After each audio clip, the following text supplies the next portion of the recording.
Assalamualaikum warahmatullahi wabarakatuh. Salam sejahtera bagi kita semua. Para dokter sekalian, saya akan membuat tutorial mengenai pembuatan surat rekomendasi. Kita akan masuk langsung saja ke idkabupatenbogor.org. Setelah masuk, nanti dokter akan menemui login seperti ini. Silahkan kita masuk ke login. Oke, sebentar. Masuk ke login. Setelah itu ketikkan user yang sudah diberikan melalui WA Blast. Mudah-mudahan dokter masih menyimpannya. Harapkan masih menyimpannya ya.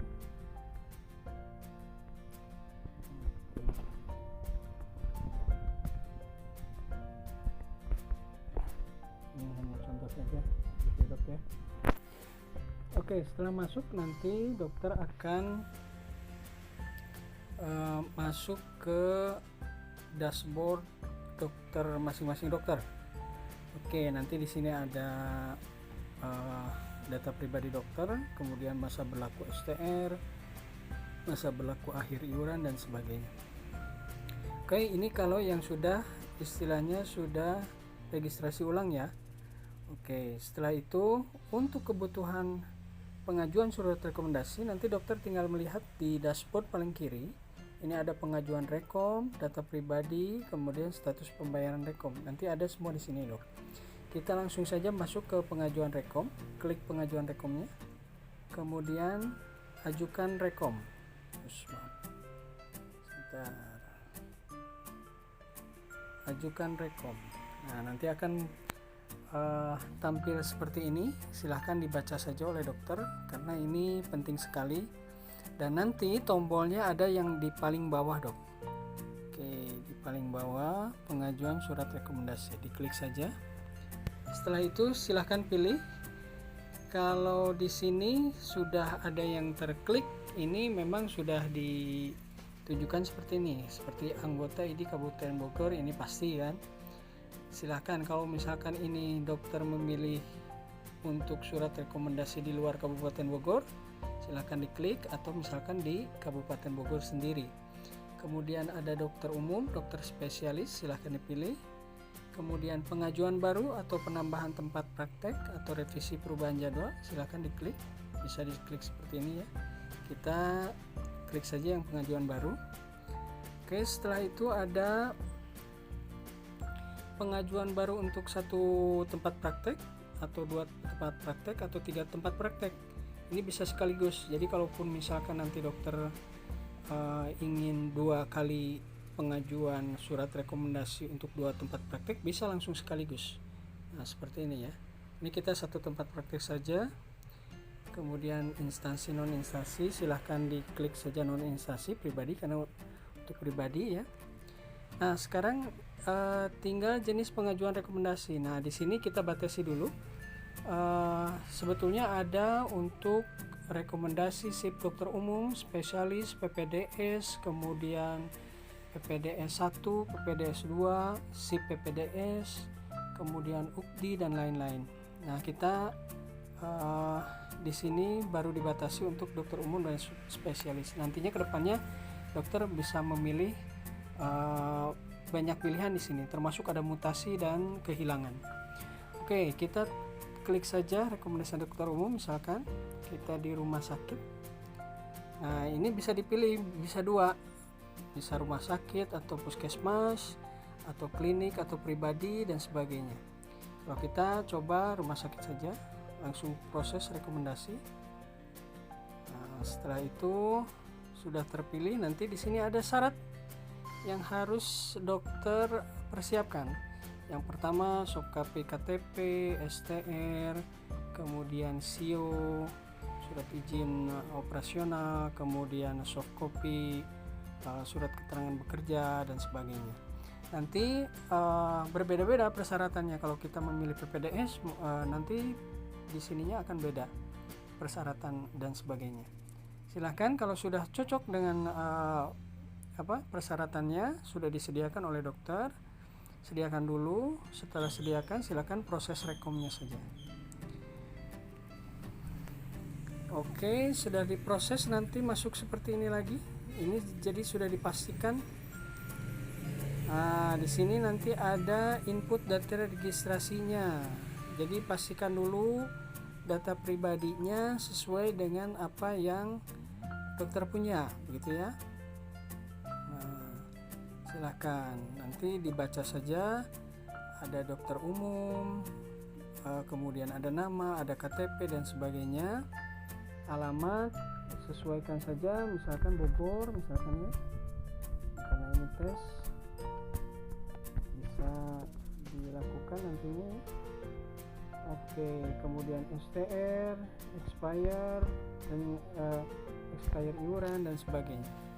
Nah, kalau misalkan ada yang tidak sesuai kemudian tidak bisa diedit, tidak apa-apa, nanti terakhir saja setelah pengajuan rekom. Oke. Nah, di sini ada nominal biaya pengajuan rekom. Nah, setelah disetujui oleh dokter, mangga tinggal di submit saja. Oke, submit. Nah, nanti masuk ke tahap 1. Tahap 2. Tahap 2 ini adalah input tempat praktek.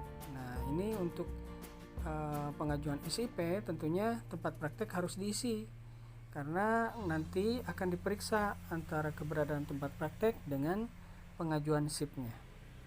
Oke, tinggal langsung klik tahap 2 input tempat praktek. Oke, masukkan tempat prakteknya. Misalkan dok, kita masukkan 1 dokter umum, SIP-nya nggak usah karena baru ya, kecuali kalau penambahan nantinya ya. Oke, RSUD Bogor, Kabupaten Bogor, alamat Bogor, telepon silahkan diisi, kalaupun tidak diisi nggak apa-apa, tinggal submit saja. Nah, nanti muncul seperti ini. Nah, ini nanti bisa dokter hapus kalau salah, bisa dokter revisi, atau kalau penambahan berarti otomatis nanti tinggal menambahkan saja tempat prakteknya, tempat praktek pertama, kedua, dan ketiga. Oke, tinggal langsung lanjutkan upload dokumennya, dokumen prasyarat yang 4 tadi dok. Oke, nah di sini klik tahap 3 upload dokumen. Ini sudah pemberitahuan ada. Oke, langsung masuk ke memasukkan atau mengupload data dokumen yang harus disyaratkan. Oke, kita pilih. Ini karena di HP, ini bisa dilakukan di ini ya, di laptop atau HP. Oke, kita coba ke foto saja ya. Oke, kita coba. Nah, ini aja ya. Oke, yang kedua misalkan berkas SIP-nya, SIP 1, SIP 2, SIP 3, atau misalkan STR-nya langsung bisa. Oke, ini karena kita di HP ya.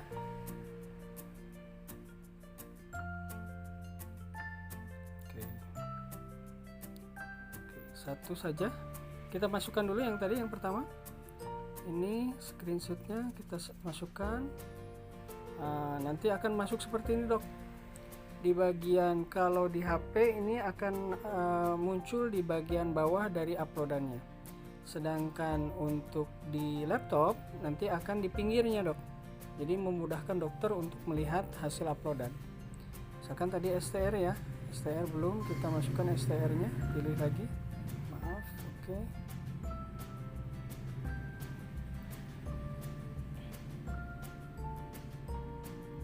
foto, screenshot. Nah, ini contoh saja ya, ini sebagai contoh saja. Oke, ini juga sama, nanti uploadannya akan muncul ya, uploadan pertama, yang ini uploadan kedua. Oke, misalkan semuanya sudah dimasukkan, atau misalkan dokter ada kekurangan kekurangan dokumen, misalkan bisa dimasukkan ke free upload. Di sini yang paling bawah ada free upload. Jadi dokter silahkan berikan nama filenya, kemudian pilih filenya di laptop atau di HP, tinggal klik saja upload dokumennya gitu ya. Nah, selanjutnya setelah dokumennya lengkap, kita langsung ke tahap 4, yaitu lanjut proses administrasi, pembayaran administrasi. Lanjut, oke. Administrasi. Nah, dokter disyaratkan untuk membayar pembayaran rekomendasi melalui bank yang ditunjuk oleh ID Kabupaten Bogor, Bank Mandiri. Oke, setelah itu silahkan dibayarkan, kemudian tinggal nanti persiapkan bukti bayarnya atau bukti transfernya. Tinggal klik yang di sini, bayar administrasi. Oke. Jumlahnya sudah tertera tadi 100.000. Oke, sudah. Tinggal submit. Oke, submit lagi. Nah, bukti bayarnya masukkan lagi. Oke, contohkan saja satu lagi yang seperti tadi saja ya, Dok ya. Oke. Oke, misalkan bukti bayarnya ini. Oke, tinggal upload, klik untuk bayar. Oke, sudah masuk, pembayaran sudah masuk dan sebagainya. Tinggal nanti akan muncul seperti ini. Ini tahap 1 baru belum diverifikasi oleh verifikator dari admin ID Kabupaten Bogor. Nanti akan berubah warnanya kalau verifikasinya sudah dilakukan. Jadi otomatis nanti tahap 1 itu merah, kemudian tahap 2 itu nanti kuning, sudah diverifikasi, dan terakhir adalah hijau, finish begitu ya. Jadi dokter bisa melihat pengajuannya sampai mana begitu ya. Nah, udah sampai di sini dokter selesai. Berarti otomatis pengajuan rekomendasi sudah selesai. Tinggal kembali saja ke menu surat rekomendasi, nanti akan masuk ke sini, Dok. Tinggal cek surat rekomendasi atau home. Kita balik ke home. Dokter tinggal melihat di dashboardnya hasil validasi, hasil verifikasi dari para verifikator, dan kemudian nanti hasil rekomendasinya akan muncul di sini, Dok. Nah, di sini di progress rekom. Nanti suratnya akan muncul di sini, tinggal klik saja, tinggal download. Dokter bisa print sendiri atau aslinya bisa diambil di ID Kabupaten Bogor, sekretariat. Oke, itu saja mungkin, Dok. Nanti untuk verifikasi tinggal menunggu dari verifikator. Terima kasih. Wassalamualaikum warahmatullahi wabarakatuh.